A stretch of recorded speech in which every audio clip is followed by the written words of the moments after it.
good morning. This is Richard Hsu, host of Hsu Untied. This morning, I'm really thrilled to have with me as my guest Michael Allers, who's a partner at Gunderson Dettmer. Michael, welcome to the program. Hey, thanks for having me. So, Michael, you've got a really interesting background. Let me start by asking you, how does someone who's in the Navy decide to go to law school? By way of a very circuitous path, and maybe by way of a little bit of a process of elimination, I guess. But yeah, it's not too uncommon. They've got JAGs in the Navy. But, Yeah. The quick story is I did ROTC in college. I was in the Navy for 4 years. When I got out, I went to a joint PhD JD program. It was sort of joint by my own creation, but I was going to be an academic, or so I thought. But as I got through the program and went, started going, I got pretty close to my dissertation being done with that, and going through the law school, I kind of changed my mind about what I wanted to do, and I decided I wanted to practice instead of be a professor. So that's what I wound up doing. What was your PhD going to be in? Was it in law or some other PhD? It was in analytic philosophy and semantics. Yeah, that's the appropriate response. In fact, that is the required response.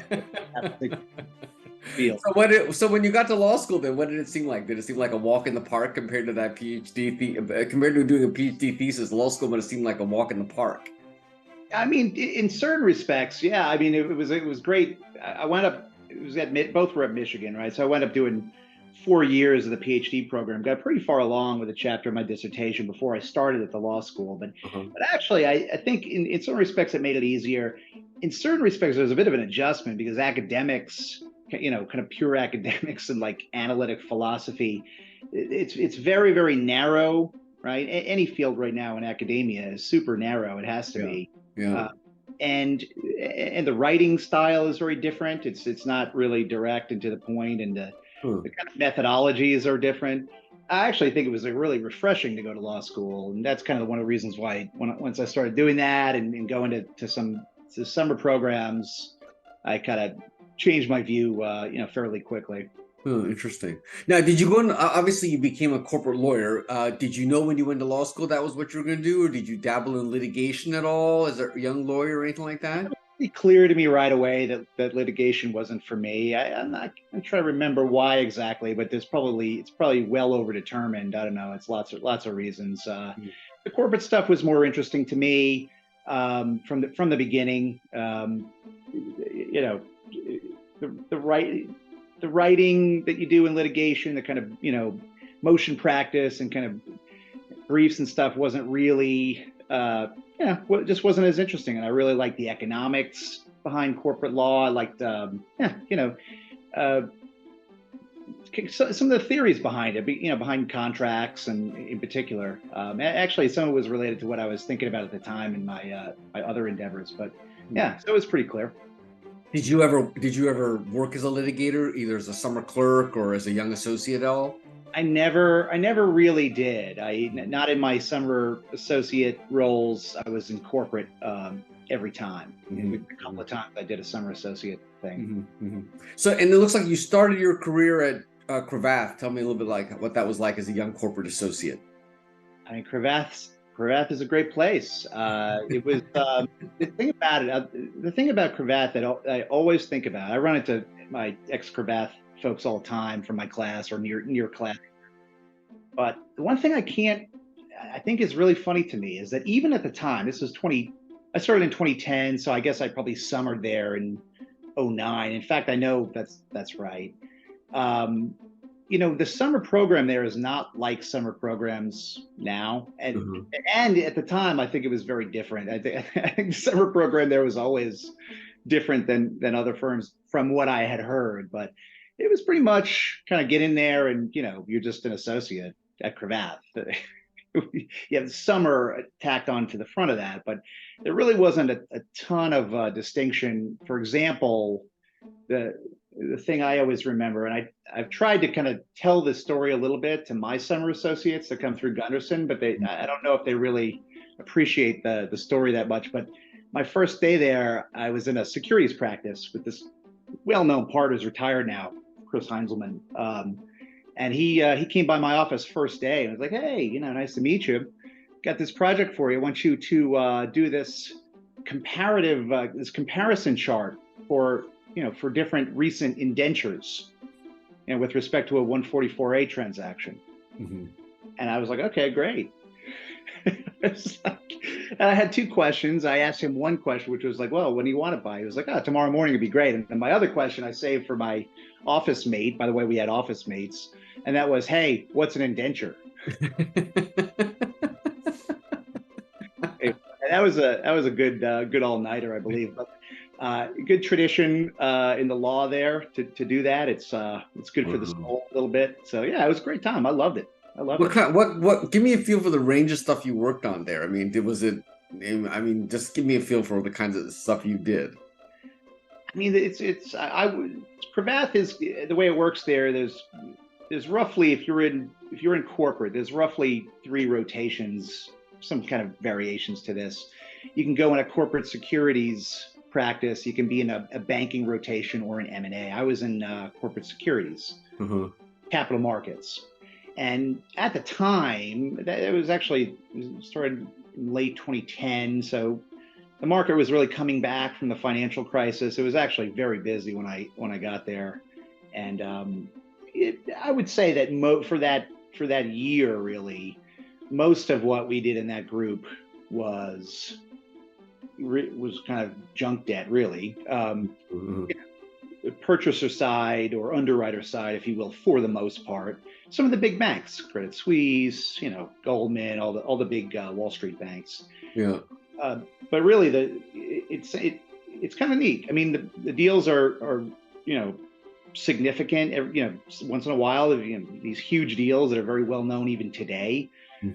At the time I was there, I think that I some buddies of mine working on some very well-known transactions. I think there was a big, Xerox acquisition at the time.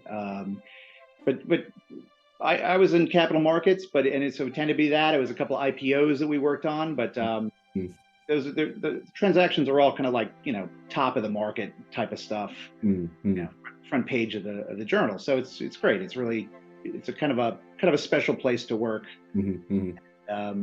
Yeah, it was great. Good experience.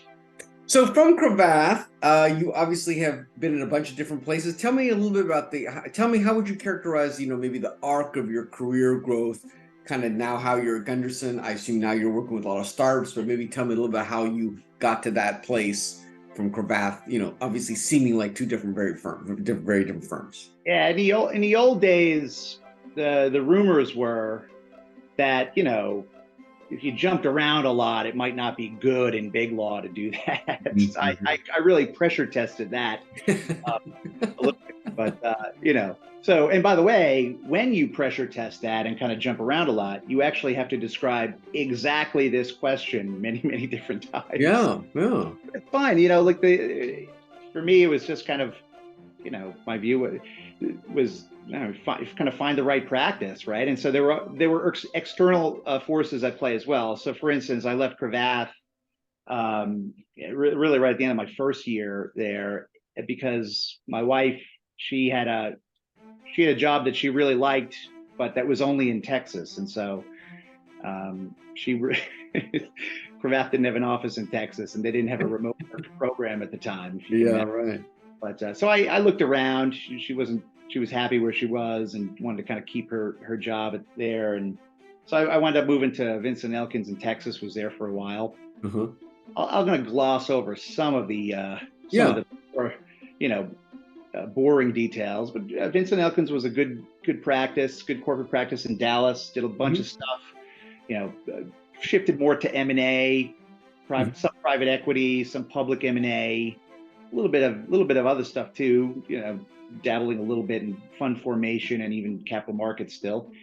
But I actually took time off of big law as well, right? I took a couple of years off, and I had my own practice during the time. We can go into details, but the rough story is I had a family member that I was caring for, and it was a little bit easier to kind of take more than just a little bit of time off to do that. And so I did that, and I started my own practice focusing on emerging companies. Austin had a really good emerging company scene. Dallas, to a certain extent, did as well. But Right.